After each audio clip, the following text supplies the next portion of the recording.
మీ ఎలాంటి వ్యాపార ప్రకటనలకైనా వెంటనే మా ఛానల్ సంప్రదించండి. నమస్తే. ఈరోజు మన స్టూడియోలో ప్రముఖ తంత్ర జ్యోతిష్యులు, జ్యోతిష రత్న, జ్యోతిష సామ్రాట్ చింతా రుక్మాన్ గదరావు గారు మనతో ఉన్నారు. సో గురువుగారితో మాట్లాడేద్దాం. నమస్కారం గురుగారు. మాతృదేవోభవ, పితృదేవోభవ, ఆచార్య దేవోభవ. ఓం నమో మాందేశ్వరాయ. గురుగారు, సెప్టెంబర్ మాసం విశేషంగా కర్కాటక రాశి వాళ్ళకి ఏ విధంగా కలిసి రాబోతుంది, ఎలాంటి ఫలితాలు ఎదురయ్యే అవకాశం ఉంది, చంద్రగ్రహణం ఉంది, దీని తాలూకు ఇంపాక్ట్ ఈ రాశి మీద ఎలా ఉంటుంది, ఓవరాల్గా ఎలాంటి జాగ్రత్తలు తీసుకోవాలి? ఈ సెప్టెంబర్ మాసము కర్కాటక రాశి వాళ్లకు జన్మంలో 14-15 తారీఖుల వరకు బుధ శుక్రులు ఉన్నారు. తర్వాత వీళ్ళు 2వ స్థానం సింహంకి వెళ్తారు. అదేవిధంగా 17వ తారీఖు నుంచి రవిగ్రహము 3వ స్థానం నుంచి 2వ స్థానం నుంచి 3వ స్థానానికి వెళ్తుంది. వ్యయస్థానంలో గురువు ఉన్నాడు. అష్టమంలో చంద్రరాహువులు గ్రహణం ఏర్పడుతూ ఉంది. ద్వితీయంలో కేతు ఉన్నాడు. భాగ్యస్థానంలో శని వక్రించి అష్టమం వైపు వస్తున్నాడు. కుజుడు 4వ ఇంట్లో ఉన్నాడు. 4వ ఇంటికి వెళ్తాడు. తీసుకుంటే వాళ్ళకి ప్రధానంగా మొట్టమొదటి గ్రహణానికి పరిపూర్ణ దోషంగా ఉన్నటువంటి రాశి కర్కాటక రాశి. రాశ్యాధిపతే గ్రహణానికి గురవుతున్నాడు. ఎక్కడవుతున్నాడు? ఈ రాశికి అష్టమంలో, ఆకస్మిక స్థానం. అష్టమ స్థానం ఆకస్మిక స్థానం అంటారు. ఆకస్మికంగా వచ్చిన కష్టాలు, నష్టాలు, అవమానాలు, ఖర్చులు ఇవన్నీ కూడా అష్టమ స్థానమే ప్రతి ఒక్కరికి. కాబట్టి కర్కాటక రాశికి 8లో రాహువుతో కలిసి గ్రహణ ప్రభావాన్ని ఎదుర్కొంటున్న రాశి కర్కాటక రాశి. కాబట్టి కర్కాటక రాశి వాళ్ళకు 100% దోషం. వీళ్ళు ఖచ్చితంగా దోష పరిహారం చేసుకోవాల్సిందే. ఎవరు చేసుకోవాలి, వీళ్ళు చేసుకోవాల్సిందే. వీళ్ళు రాసేదిపోతే అలా గురవుతున్నాడు. కాబట్టి వీళ్ళకు శుభాన్ని ప్రసాదించే గ్రహం గురువు వ్యయంలో ఉన్నాడు, నష్టంలో పడిపోయాడు. మంచి చేయాల్సిన గ్రహం నష్టంలో ఉంది. అదేవిధంగా వీళ్ళ రాశిలో నీచబడే గ్రహము అంగారకుడు. కర్కాటక రాశిలో నీచ ఒక గ్రహం అంటే అది అంగారకుడు పడుతున్నాడు. ఆయన అర్ధాష్టమంలోకి వెళ్తున్నాడు. వీళ్ళకు ఇంకా అష్టమాధిపతి కూడా వక్రంలో ఉంటూ అష్టమ స్థానం వైపు ప్రయాణిస్తున్నాడు శనేశ్వరుడు. అంటే అష్టమ స్థానం వైపు గ్రహాల ప్రభావం ఎక్కువైపోయింది. అంటే శని, రాహు, చంద్రులు అష్టమాన్ని ప్రభావితం చేశారు. కేతు ఆటోమేటిక్గా అష్టమాన్ని చూస్తున్నాడు. రవి ప్రస్తుతానికి అష్టమాన్ని చూస్తున్నాడు 17వ తారీఖు వరకు. తర్వాత బుధ శుక్రులు వచ్చి మళ్ళీ అష్టమాన్ని చూస్తారు. అంటే ఒక విధంగా పంచగ్రహ కూటమి అని చెప్పచ్చు. అష్టమ స్థానానికి మెజారిటీ ప్లానెట్స్ అష్టమాన్ని డీల్ చేస్తున్నాయి. అష్టమం అంటే ఏం చెప్పాను? ఆకస్మిక కష్టాలు, నష్టాలు, అవమానాలు అని చెప్పాను. అటువంటి స్థానం ఎక్కువ ప్లానెట్స్ చూడడం వల్ల, అక్కడే గ్రహణం జరగడం వల్ల వీళ్ళకి అంత మంచిది కాదు. అంటే ఇది ఒక ఎగ్జామ్ టైం అని చెప్పుకోవచ్చు. ఒకవేళ పిల్లలకు ఉంటుంది, ఆ ప్రభావం వాళ్ళ తల్లిదండ్రులపైన ఉంటుంది. ఎందుకంటే వాళ్ళకి తెలియదు ఈ గ్రహణము, పరిహారాలు, ఆలయాలు అంత వాళ్ళకి అవసరం లేదు. చదువుకోవడం, కావాలని తల్లిదండ్రులు అడగడం, ఆ ప్రభావం తల్లిదండ్రులకు. వాళ్ళు ఎవరైతే గ్రహణ ప్రభావం గురవుతున్న జాతకులు వాళ్ళ యొక్క సంరక్షణ తల్లిదండ్రులకు ఉంటుంది. మంచి చెడు పిల్లలకి ఏం చేసుకోవాలి, మంచి చెడు స్కూల్తో పాటు జాతకాలు వాళ్ళు చూపించుకోవాలి. తల్లిదండ్రులకు అది అడిషనల్ బాధ్యత. పెండ్లి అయ్యే వరకు పిల్లల యొక్క జాతకాలు తల్లిదండ్రులు పనిచేస్తాయి. పెండ్లి అయిన తర్వాత వాళ్ళతో సరిసమానంగా గృహస్థులు అవుతారు. కాబట్టి వాళ్ళ కర్మ కట్ అవుతుంది. కాబట్టి ఈ కర్కాటక రాశిలో ఉన్న వాళ్ళ పిల్లల యొక్క బాధ్యత అంతా కూడా వాళ్ళ తల్లిదండ్రుల పైన ఉంటుంది.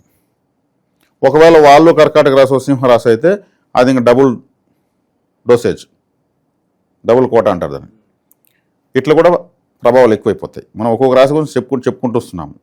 ఆ పిల్లలు ఉంటే, లేదు భార్యాభర్తలు ఒకరికి ఉంటే, లేదా ఇద్దరికి ఉంటే ప్రభావం ఎక్కువగా ఉన్నాడు. దాంట్లో గ్రహణం వచ్చినప్పుడంతా అన్ని రాశులకు అనుకూలం ఉండదు, అన్ని రాశులకు ప్రతికూలత ఉండదు.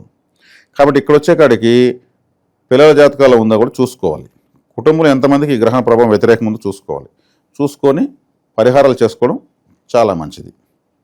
కాబట్టి ఈ గ్రహణ ప్రభావం ఎదుర్కొన్న మొట్టమొదటి రాశి ఎక్కువ 100కు 100% కర్కాటక రాశి. జనరల్గానే కర్కాటక రాశి చాలా సున్నితమైన రాశి.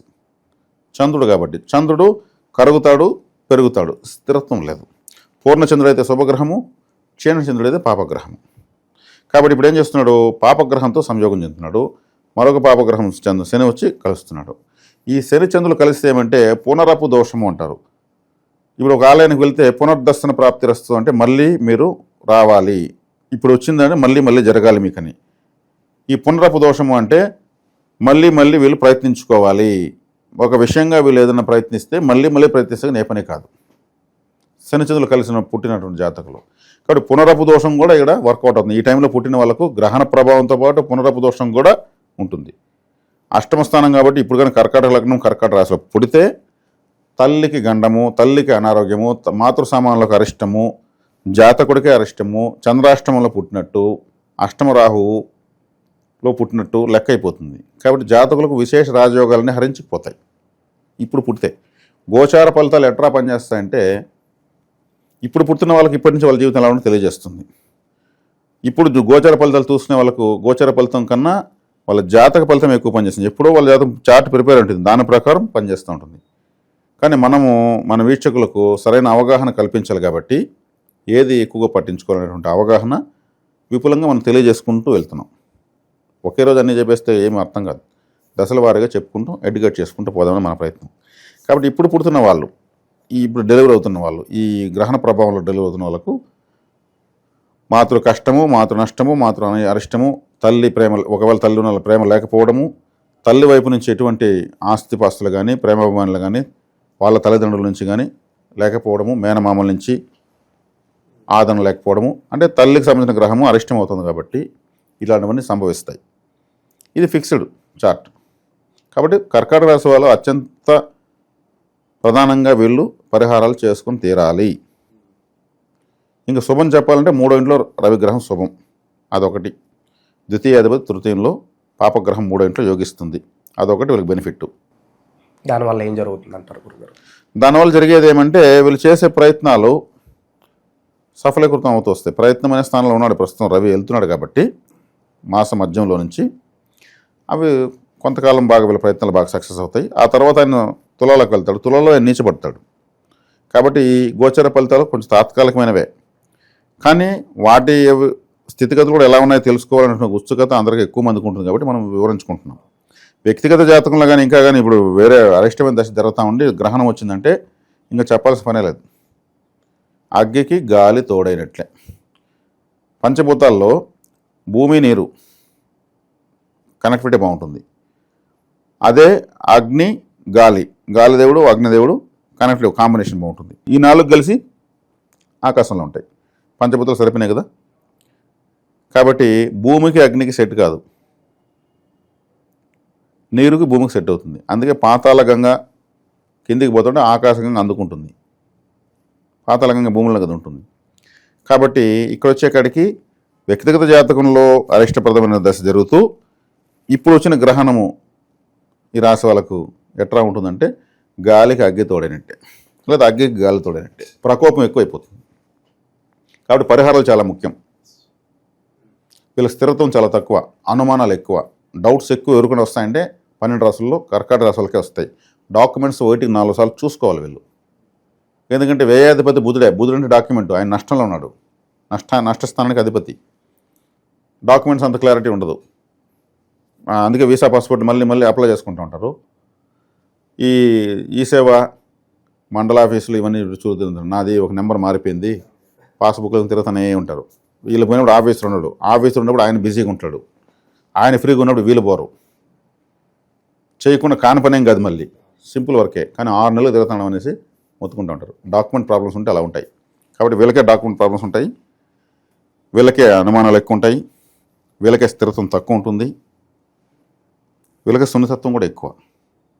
కాబట్టి ఇప్పుడు వీళ్ళకు గ్రహణ సమయం కాబట్టి అత్యంత జాగ్రత్తగా ఉండాల్సిన సమయము, ఖచ్చితంగా పరిహారాలు చేసుకోవాల్సినటువంటి మాసంగా చెప్పచ్చు. ఇక ప్రయత్నంగా ఏదన్నా చేసినప్పుడు మనం విజయవంతం అవ్వాలని కోరుకుంటాం. అలాంటి ప్రయత్నాలు సఫలీకృతం అవడానికి ఎలాంటి పరిహారాలు చేసుకోవాలి వీళ్ళు?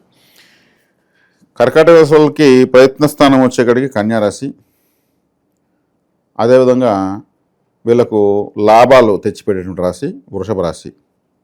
అటు వృషభ రాశిలో నడి నక్షత్రము రోహిణి, ఇటు కన్యారాశిలో నడి నక్షత్రము హస్త. ఈ రెండు కూడా చంద్ర నక్షత్రాలే. ఆ రాశ్యాధిపతి చంద్రుడు, ఆ నక్షత్రాలకు అధిపతి చంద్రుడు, ఈ రాశ్యాధిపతి. కాబట్టి వీళ్ళకి లాభాలు, వీళ్ళు చేసే ప్రయత్నాల వల్ల కలిగే లాభాలను ఇచ్చేటువంటి రాశ్యాధిపతి కూడా ఒకటే అయినారు కాబట్టి ఆయన ఈ మాసంలో గ్రహణ ప్రభావంలోకి వెళ్తున్నాడు. కాబట్టి వీళ్ళు ఇప్పుడు నేను చెప్పే పరిహారము చేసుకోవడం వల్ల ఊరటను పొందుతారు, కానీ అనుకున్నది ప్రయోజనం పొందరు. In future life time continue చేసుకుంటే మాత్రం బాగా వర్కౌట్ అవుతుంది. పావురాలకు గింజలు వేయడము, సూర్య నమస్కారాలు చేయడము, శ్రీకృష్ణ ఆరాధన ఎక్కువ చేయడము, గోసేవ ఎక్కువ చేయడము. వృషభం అంటే ఏమి? ఎద్దు. నందీశ్వర ఆరాధన ఎక్కువ చేసుకోవచ్చు. సూర్య నమస్కారాలు, నందీశ్వర ఆరాధన. ఈ రెండు లైఫ్ టైం చేస్తా ఉంటే వీళ్ళంత సక్సెస్ ఇంకెవరు లేరు. ఎందుకంటే సూర్య నమస్కారాలు అంటే సూర్యుడు కాంతిని ప్రసరిస్తేనే చంద్రుడు వెలుగులోకి మనకు కనిపిస్తాడు.